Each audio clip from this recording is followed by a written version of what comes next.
Impact Audio presents Justice Corrupted by Ted Cruz. Read for you by Timothy Andrés Pabon. Preface. It was every father's nightmare.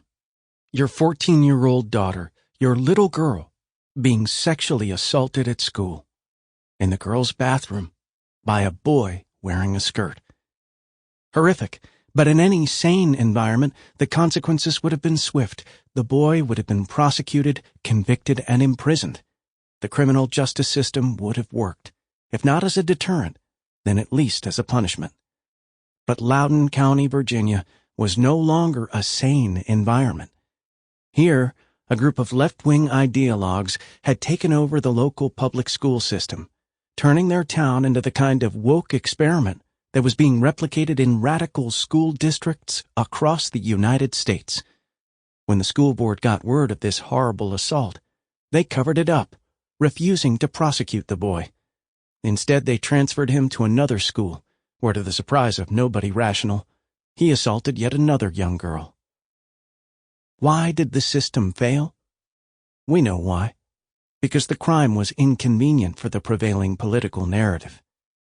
That narrative, the one that says gender doesn't exist and that children can switch between male and female at will, was more important to these zealots than the physical safety of the children in the care of Loudoun County Public Schools.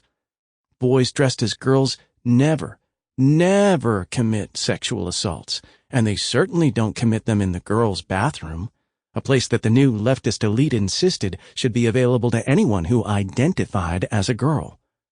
It didn't matter if the person in question had just begun identifying as a girl yesterday, or even if he still had a beard and male reproductive organs.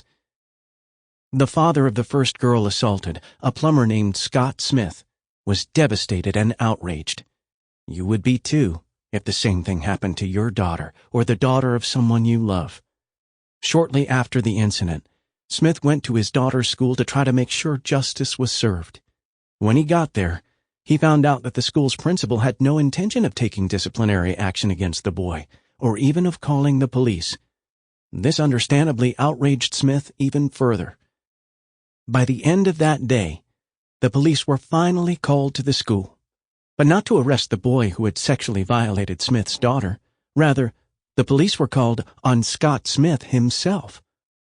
The school's principal called the police, according to an excellent investigative report on the incident published in the Daily Wire, because he was making a scene about his daughter's assault. As the weeks went on, anger about various policies in Loudoun County grew. Aside from rumors about the sexual assault of Smith's daughter, parents had recently learned that much of what their children were being taught in school was absolute nonsense. During the pandemic, when Loudoun County kids were forced to learn remotely, many of their parents had peered over their shoulders to see lessons on white guilt, systemic racism, and gender studies on the screens of their iPads and laptops. During a few contentious school board meetings, many of these parents had made their concerns known, leading to several high-profile arguments in public. The next meeting, Smith learned, would be held on June 22nd.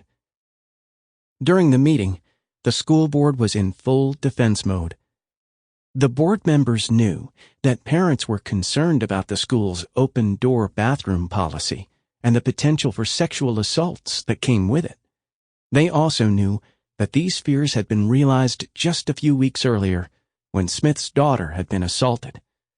But as the concerned parents came to the microphone, more than 250 had signed up to speak that day, the members of the school board lied about the incident, time and time again.